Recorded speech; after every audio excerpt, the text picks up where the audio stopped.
जय श्री कृष्ण। श्री सूक्तम। श्री गणेशाय नमः। हरिः ओम्। हिरण्यवर्णां हरिणीं सुवर्णरजतस्रजां चन्द्रां हिरण्मयीं लक्ष्मीं जातवेदो मावः तां मावः जातवेदो लक्ष्मीम् अनपगामिनीं यस्यां हिरण्यं विन्देयं गामश्वं पुरुषानहम् अश्वपूर्वां रथमध्यां हस्तिनादप्रबोधिनीं श्रियं देवीमुपौवये श्रीर्मा देवी जुषतां कांसोऽस्मितां हिरण्यप्राकाराम् आर्द्रां ज्वलन्तीं तृप्तां तर्पयन्तीं पद्मे स्थितां पद्मवर्णां कामिहोपौवये श्रियं चन्द्रां प्रभासां यशसा ज्वलन्तीं श्रियल्लोके देवजुष्टामुदाराम् तां पद्मिनीं शरणमहं प्रपद्ये अलक्ष्मीर्मे नश्यतां त्वां ऋणे आदित्यवर्णे तपसोऽधिजातो वनस्पतिस्तव वृक्षोऽत बिल्वः तस्य फलानि तपसानुदन्तु मायान्तरायाश्च बाह्या लक्ष्मीः उपैतु मां देवसखः कीर्तिश्च मणिना सह प्रादुर्भूतोऽसुराष्ट्रेऽस्मिन् कीर्तिं वृद्धिं ददातु मे क्षुत्पिपासामनां ज्येष्ठाम् अलक्ष्मीं नाशयाम्यहम् अभूतिम् असमृद्धिं च सर्वान् निर्णुद मे गृहात् गन्धद्वारां दुलाधर्षां नित्यपुष्टां करीषिणीम् ईश्वरीं सर्वभूतानां तामित्वोपौवये श्रियम् मनसः कामम् आकुतिं वाचः सत्यमशीमहि पशूनां रूपमन्नस्य मयि श्रीयतां यशः कर्दमेन प्रजाभूता मयि सम्भवः कर्दमा श्रियं वासय मे कुले मातरं पद्ममालिनीम् आपसृजन्तु स्निग्धानि चिक्लीतवस मे गृहे निच देवीं मातरं श्रियं वासय मे कुले आर्द्रां पुष्करिणीं पुष्टिं पिङ्गलां पद्ममालिनीं चन्द्रां हिरण्मयीं लक्ष्मीं जातवेदो मावः आर्द्रां यः करिणीं यष्टिं सुवर्णां हेममालिनीं सूर्यां हिरण्मयीं लक्ष्मीं जातवेदो मावः तां मावः जातवेदो लक्ष्मीम् अनपगामिनीं यस्यां हिरण्यं प्रभुतं गावो दास्योऽश्वान् विन्देयं पुरुषानहम् हरिः ओम्। हिरण्यवर्णां हरिणीं सुवर्णरजतस्रजां चन्द्रां हिरण्मयीं लक्ष्मीं जातवेदो मावः तां मावः जातवेदो लक्ष्मीम् अनपगामिनीं यस्यां हिरण्यं विन्देयं गामश्वं पुरुषानहम् अश्वपूर्वां रथमध्यां हस्तिनादप्रबोधिनीं श्रियं देवीमुपौवये श्रीर्मा देवी जुषतां कांसोऽस्मितां हिरण्यप्राकाराम् आर्द्रां ज्वलन्तीं तृप्तां तर्पयन्तीं पद्मे स्थितां पद्मवर्णां कामिहोपौवये श्रियं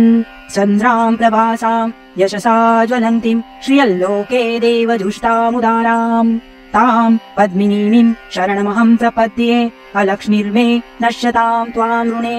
आदित्यवर्णे तपसोऽधिजातो वनस्पतिस्तव वृक्षोऽत बिल्वः तस्य फलानि तपसानुदन्तु मायान्तरायाश्च बाह्या लक्ष्मीः उपैतु मां देवसखः कीर्तिश्च मणिना सह प्रादुर्भूतोऽसुराष्ट्रेऽस्मिन् कीर्तिं वृद्धिं ददातु मे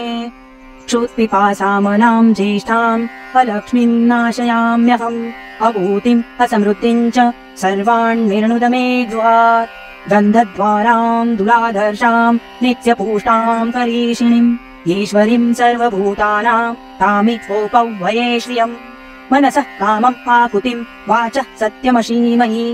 पशूनां रूपमन्नस्य मयि श्रीयतां यशः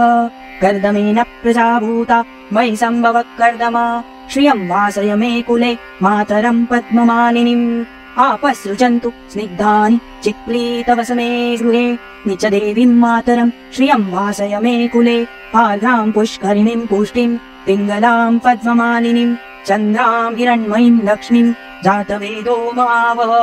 आर्द्रां यः करिणीं यष्टिं सुवर्णां हेममालिनीं सूर्यां हिरण्मयीं लक्ष्मीं जातवेदो मावः तां मावः जातवेदो लक्ष्मीम् अनपगामिनीं यस्यां हिरण्यं प्रभुतं गावो दास्योऽश्वान् विन्देयं पुरुषानहम् हरिः ओम्। हिरण्यवर्णां हरिणीं सुवर्णरजतस्रजां चन्द्रां हिरण्मयीं लक्ष्मीं जातवेदो मावः ताम् आवह जातवेदो लक्ष्मीम् अनपगामिनीम् यस्याम् हिरण्यम् विन्देयम् गामश्वम् पुरुषानहम् अश्वपूर्वाम् रथमध्याम् हस्तिनादप्रबोधिनीम्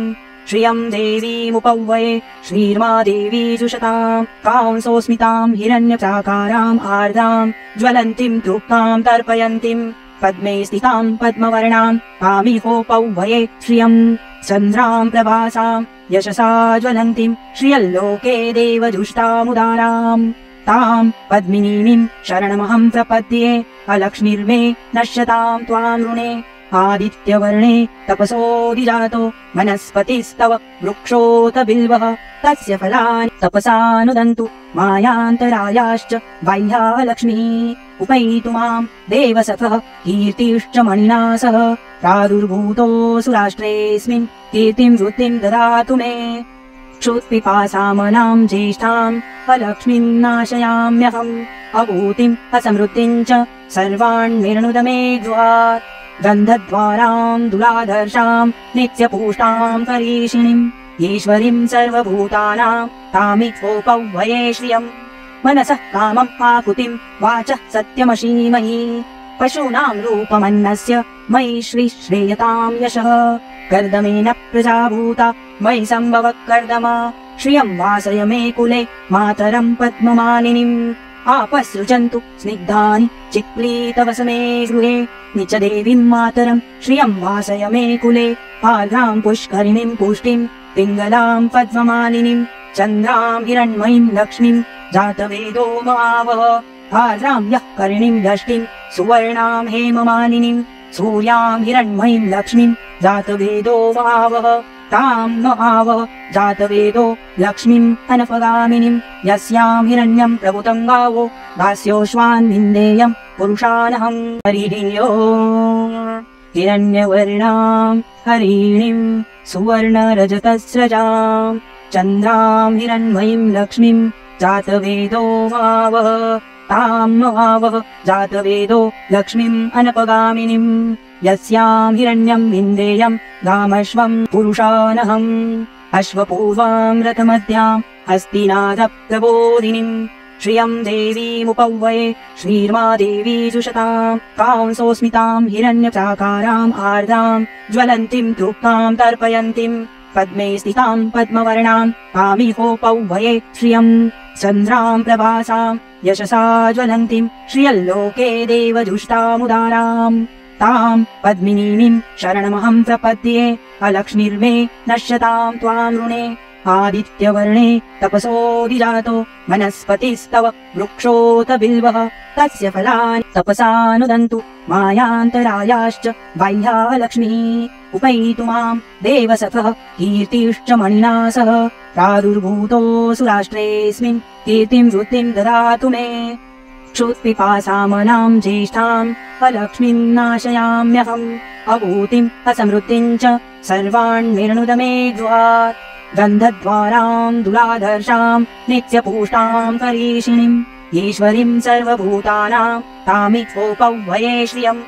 मनसः कामम् आकुतिम् वाचः सत्यमशीमहि पशूनाम् रूपमन्नस्य मयि श्रेयताम् यशः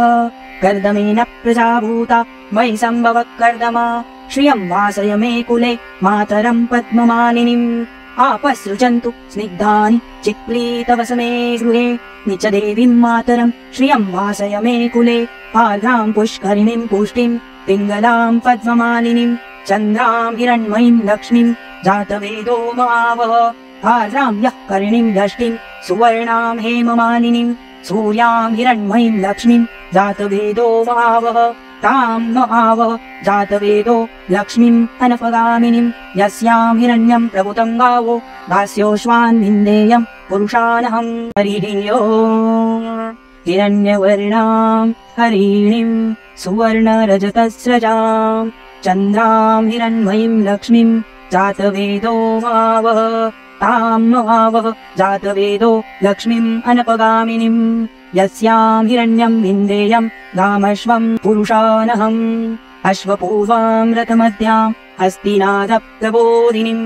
श्रियं देवीमुपौवये श्रीर्मा देवी जुषताम् कांसोऽस्मिताम् हिरण्यप्राकाराम् आर्द्राम् ज्वलन्तीम् तृप्ताम् तर्पयन्तीम् पद्मे स्थिताम् पद्मवर्णाम् कामिहोपौवये श्रियम् चन्द्राम् प्रभासाम् यशसा ज्वलन्तीम् श्रियल्लोके देवजुष्टामुदाराम् ताम् पद्मिनीम् शरणमहम् प्रपद्ये अलक्ष्मीर्मे नश्यताम् त्वाम् ऋणे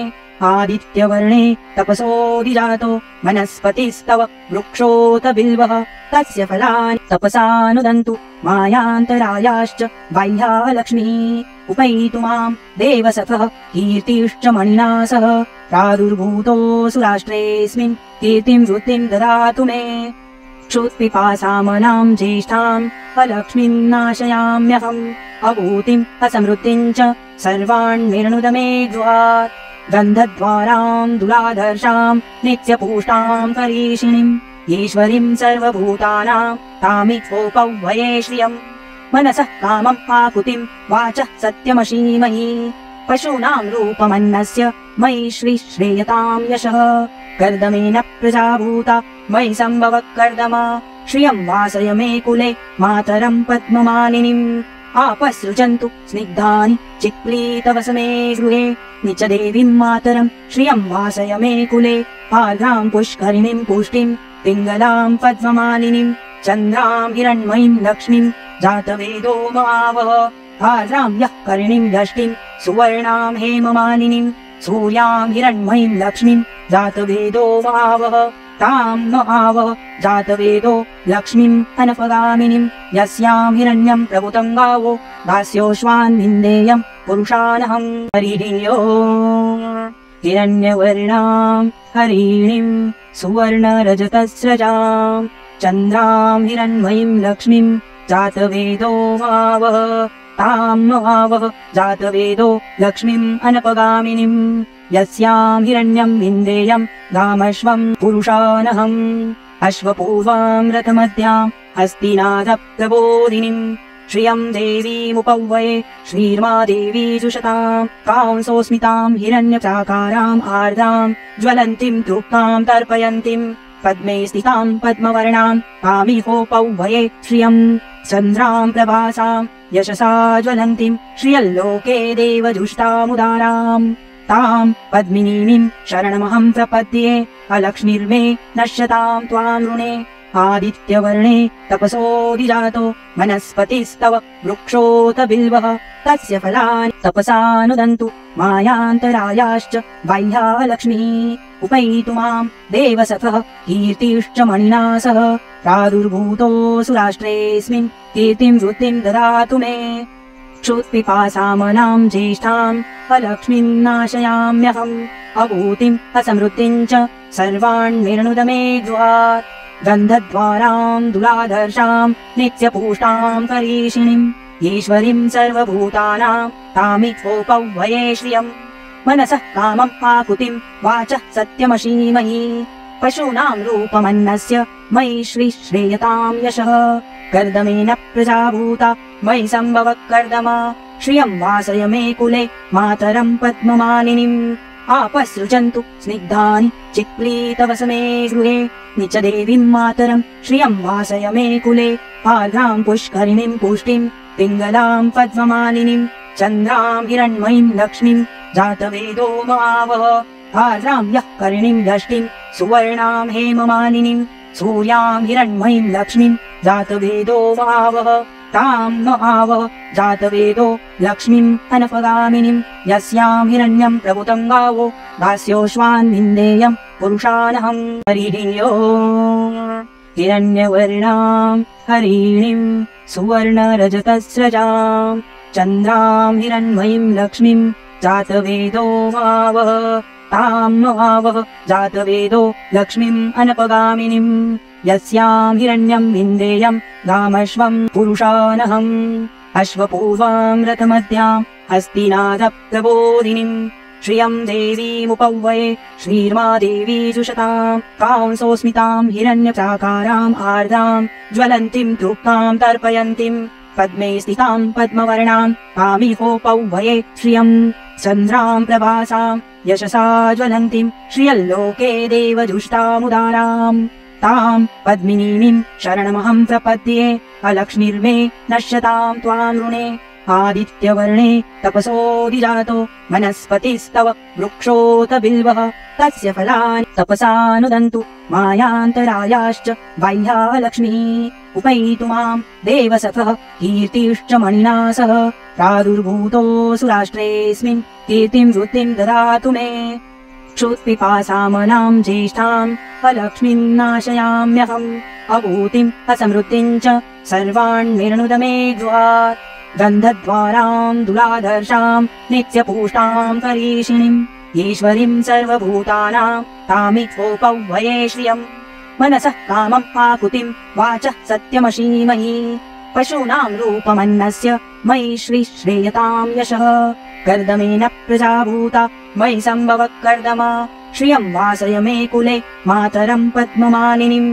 आपसृजन्तु स्निग्धानि चिक्लीतवसमे गृहे निच देवीं मातरं श्रियं वासय मे कुले आर्द्रां पुष्करिणीं पुष्टिं पिङ्गलां पद्ममालिनीं चन्द्रां हिरण्मयीं लक्ष्मीं जातवेदो मावः आर्द्रां यः करिणीं यष्टिं सुवर्णां हेममालिनीं सूर्यां हिरण्मयीं लक्ष्मीं जातवेदो मावः तां न आवः जातवेदो लक्ष्मीम् अनपगामिनीं यस्यां हिरण्यं प्रभुतं गावो दास्योऽश्वान् विन्देयं पुरुषानहम् हरिः ओम् हिरण्यवर्णां हरिणीं सुवर्णरजतस्रजां चन्द्रां हिरण्मयीं लक्ष्मीं जातवेदो मावः तां न आवः जातवेदो लक्ष्मीम् अनपगामिनीं यस्यां हिरण्यं विन्देयं गामश्वं पुरुषानहम् अश्वपूर्वां रथमध्यां हस्तिनाथप्रबोधिनीं श्रियं देवीमुपह्वये श्रीर्मा देवी जुषतां कांसोऽस्मितां हिरण्यप्राकाराम् आर्द्रां ज्वलन्तीं तृप्तां तर्पयन्तीं पद्मे स्थितां पद्मवर्णां कामिहोपह्वये श्रियं चन्द्रां प्रभासां यशसा ज्वलन्तीं श्रियल्लोके देवजुष्टामुदाराम् तां पद्मिनीमिं शरणमहं प्रपद्ये अलक्ष्मीर्मे नश्यतां त्वां ऋणे आदित्यवर्णे तपसोऽधिजातो वनस्पतिस्तव वृक्षोऽत बिल्वः तस्य फलानि तपसानुदन्तु मायान्तरायाश्च बाह्या लक्ष्मीः उपैतु मां देवसखः कीर्तिश्च मणिना सह प्रादुर्भूतोऽसुराष्ट्रेऽस्मिन् कीर्तिं वृत्तिं ददातु मे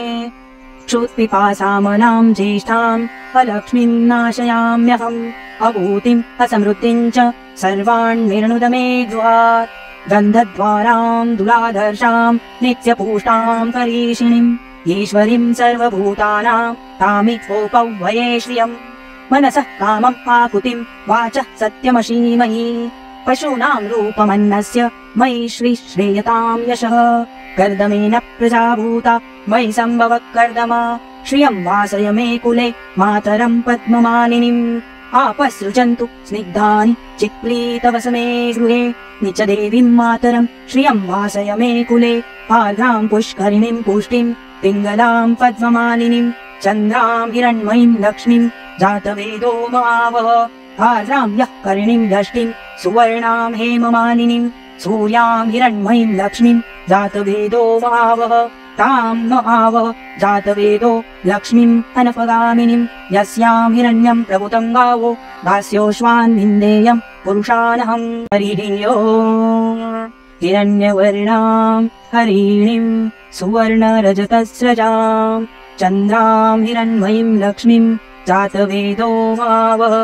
तां न आवः जातवेदो लक्ष्मीम् अनपगामिनीं यस्यां हिरण्यं विन्देयं गामश्वं पुरुषानहम् अश्वपूर्वां रथमध्यां हस्तिनाथप्रबोधिनीं श्रियं देवीमुपह्वये श्रीर्मा देवी जुषतां कांसोऽस्मितां हिरण्यप्राकाराम् आर्द्रां ज्वलन्तीं तृप्तां तर्पयन्तीं पद्मे स्थितां पद्मवर्णां कामिहोपह्वये श्रियं चन्द्रां प्रभासां यशसा ज्वलन्तीं श्रियल्लोके देवजुष्टामुदाराम् तां पद्मिनीमिं शरणमहं प्रपद्ये अलक्ष्मीर्मे नश्यतां त्वां ऋणे आदित्यवर्णे तपसोऽधिजातो वनस्पतिस्तव वृक्षोऽत बिल्वः तस्य फलानि तपसानुदन्तु मायान्तरायाश्च बाह्या लक्ष्मीः उपैतु माम् देवसखः कीर्तिश्च मणिना सह प्रादुर्भूतोऽसुराष्ट्रेऽस्मिन् कीर्तिम् वृत्तिम् ददातु मे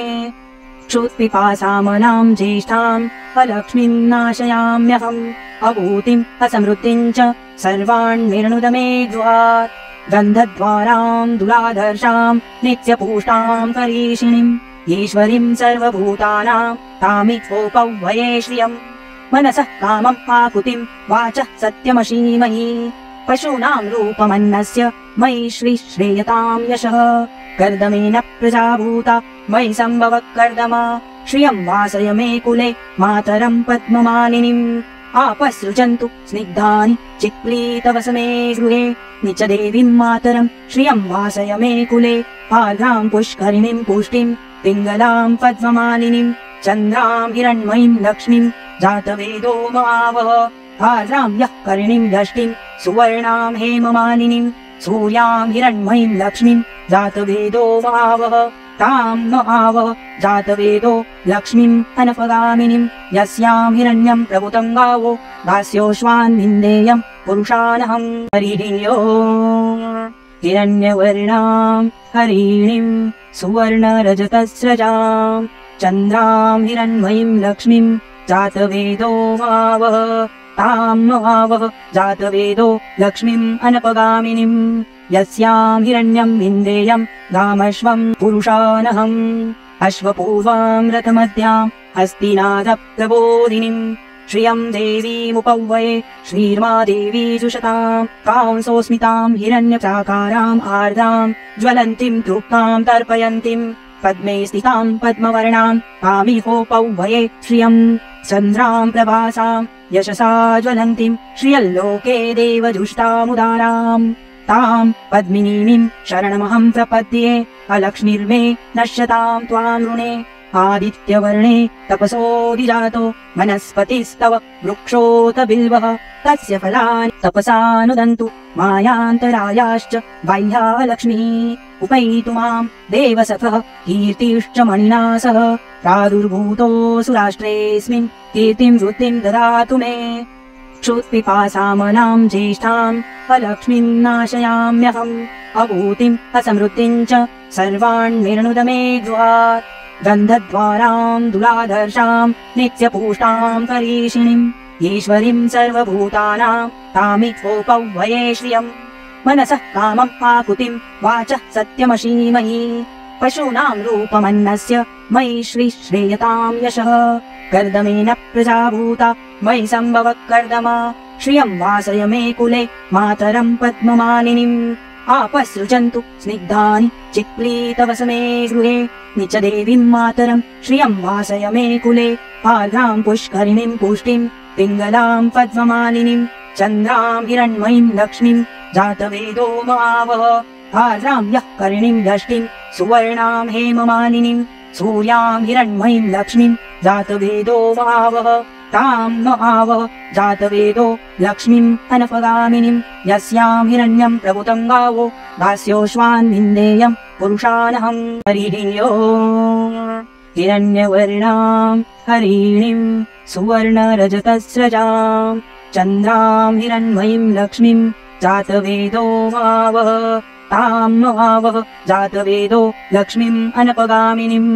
यस्याम् हिरण्यम् विन्देयम् गामश्वम् पुरुषानहम् अश्वपूर्वाम् रथमध्याम् हस्तिनाथप्रबोधिनीम् श्रियम् देवीमुपव्वये श्रीर्मा देवी जुषताम् कांसोऽस्मिताम् हिरण्यप्राकाराम् आर्द्राम् ज्वलन्तीम् तृप्ताम् तर्पयन्तीम् पद्मे स्थिताम् पद्मवर्णाम् कामिहोपव्वये श्रियम् चन्द्राम् प्रभासाम् यशसा ज्वलन्तीम् श्रियल्लोके देवजुष्टामुदाराम् ताम् पद्मिनीम् शरणमहम् प्रपद्ये अलक्ष्मीर्मे नश्यताम् त्वाम् ऋणे आदित्यवर्णे तपसोऽधिजातो वनस्पतिस्तव वृक्षोत बिल्वः तस्य फलानि तपसानुदन्तु मायान्तरायाश्च बाह्या लक्ष्मीः उपैतु माम् देवसखः कीर्तिश्च मणिना सह प्रादुर्भूतोऽसुराष्ट्रेऽस्मिन् कीर्तिम् वृत्तिम् ददातु मे क्षुत्पिपासामनाम् ज्येष्ठाम् अलक्ष्मीम् नाशयाम्यहम् अभूतिम् असमृद्धिम् च सर्वाण्निर्णुद मे गृहात् गन्धद्वारां दुलाधर्षां नित्यपुष्टां करीषिणीम् ईश्वरीं सर्वभूतानां तामित्वोपव्वये श्रियम् मनसः कामम् आकुतिं वाचः सत्यमशीमयि पशूनां रूपमन्नस्य मयि श्रीयतां यशः कर्दमेन प्रजाभूता मयि सम्भवः कर्दमा श्रियं वासय मे कुले मातरं पद्ममालिनीम्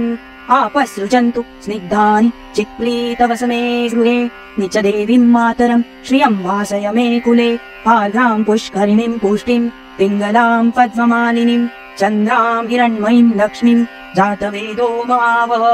आर्द्रां यः करिणीं यष्टिं सुवर्णां हेममालिनीं सूर्यां हिरण्मयीं लक्ष्मीं जातवेदो मावः तां न आवः जातवेदो लक्ष्मीम् अनपगामिनीं यस्यां हिरण्यं प्रभुतं गावो दास्योश्वान् विन्देयं पुरुषानहं हरियो हिरण्यवर्णां हरिणीं सुवर्णरजतस्रजां चन्द्रां हिरण्मयीं लक्ष्मीं जातवेदो मावः तां न आवः जातवेदो लक्ष्मीम् अनपगामिनीं यस्यां हिरण्यं विन्देयं गामश्वं पुरुषानहम् अश्वपूर्वां रथमध्यां हस्तिनादप्रबोधिनीं श्रियं देवीमुपव्वये श्रीर्मा देवी जुषतां कांसोऽस्मितां हिरण्यप्राकाराम् आर्द्रां ज्वलन्तीं तृप्तां तर्पयन्तीं पद्मे स्थितां पद्मवर्णां कामिहोपव्वये श्रियं चन्द्रां प्रभासां यशसा ज्वलन्तीं श्रियल्लोके देवजुष्टामुदाराम् तां पद्मिनीं शरणमहं प्रपद्ये अलक्ष्मीर्मे नश्यतां त्वां ऋणे आदित्यवर्णे तपसोऽधिजातो वनस्पतिस्तव वृक्षोत बिल्वः तस्य फलानि तपसानुदन्तु मायान्तरायाश्च बाह्या लक्ष्मीः उपैतु मां देवसखः कीर्तिश्च मणिना सह प्रादुर्भूतोऽसुराष्ट्रेऽस्मिन् कीर्तिं वृद्धिं ददातु मे क्षुत्पिपासामनां ज्येष्ठाम् अलक्ष्मीं नाशयाम्यहम् अभूतिम् असमृद्धिं च सर्वाण्निर्णुद मे गृहात् गन्धद्वारां दुलाधर्षां नित्यपुष्टां करीषिणीम् ईश्वरीं सर्वभूतानां तामित्वोपव्वये श्रियम् मनसः कामम् आकुतिं वाचः सत्यमशीमयि पशूनां रूपमन्नस्य मयि श्रीयतां यशः कर्दमेन प्रजाभूता मयि सम्भवः कर्दमा श्रियं वासय मे कुले मातरं पद्ममालिनीम् आपसृजन्तु स्निग्धानि चिक्लीतवसमे गृहे निच देवीं मातरं श्रियं वासय मे कुले आर्द्रां पुष्करिणीं पुष्टिं पिङ्गलां पद्ममालिनीं चन्द्रां हिरण्मयीं लक्ष्मीं जातवेदो मावः आर्द्रां यः करिणीं यष्टिं सुवर्णां हेममालिनीं सूर्यां हिरण्मयीं लक्ष्मीं जातवेदो मावः तां न आवः जातवेदो लक्ष्मीम् अनपगामिनीं यस्यां हिरण्यं प्रभुतं गावो दास्योश्वान् विन्देयं पुरुषानहं हरियो हिरण्यवर्णां हरिणीं सुवर्णरजतस्रजां चन्द्रां हिरण्मयीं लक्ष्मीं जातवेदो मावः तां न आवः जातवेदो लक्ष्मीम् अनपगामिनीं यस्यां हिरण्यं विन्देयं गामश्वं पुरुषानहम् अश्वपूर्वां रथमध्यां हस्तिनादप्रबोधिनीं श्रियं देवीमुपव्वये श्रीर्मा देवी जुषतां कांसोऽस्मितां हिरण्यप्राकाराम् आर्द्रां ज्वलन्तीं तृप्तां तर्पयन्तीं पद्मे स्थितां पद्मवर्णां कामिहोपव्वये श्रियं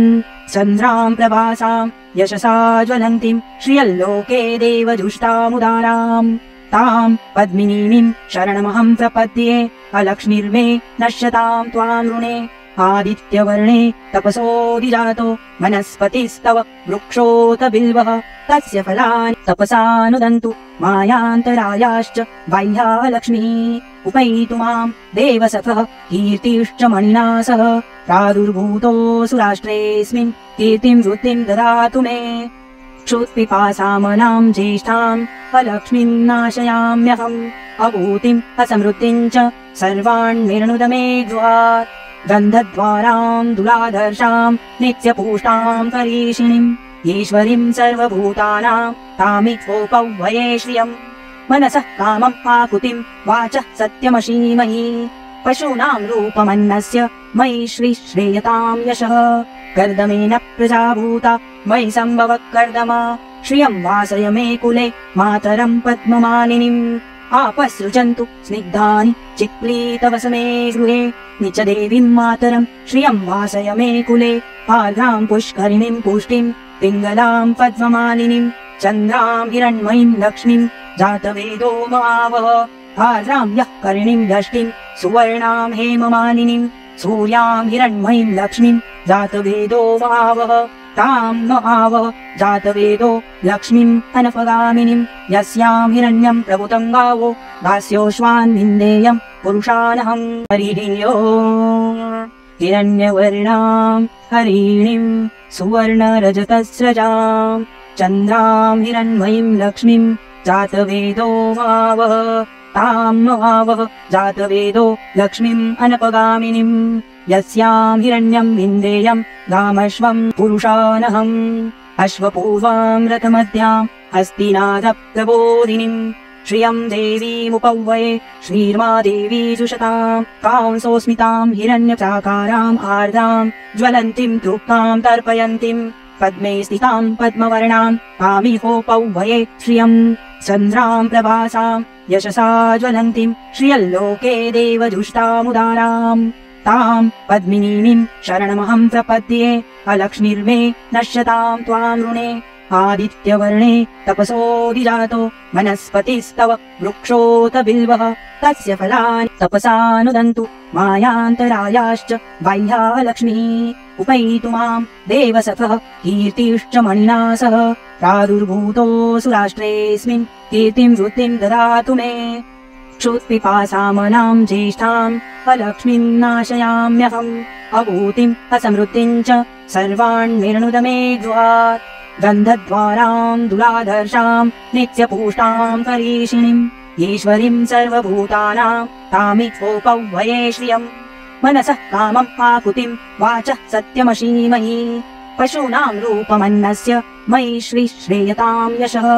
कर्दमेन प्रजाभूता मयि सम्भव कर्दमा श्रियं वासय मे कुले मातरं पद्ममालिनीम् आपसृजन्तु स्निग्धानि चिक्लीतवसमे गृहे निच देवीं मातरं श्रियं वासय मे कुले पार्द्रां पुष्करिणीं पुष्टिं पिङ्गलां पद्ममालिनीं चन्द्रां हिरण्मयीं लक्ष्मीं जातवेदो मावः पार्द्रां यः करिणीं यष्टिं सुवर्णां हेममालिनीं सूर्यां हिरण्मयीं लक्ष्मीं जातवेदो मावः तां न आवः जातवेदो लक्ष्मीम् अनपगामिनीं यस्यां हिरण्यं प्रभुतं गावो दास्योश्वान् विन्देयं पुरुषानहं हरिः ओम्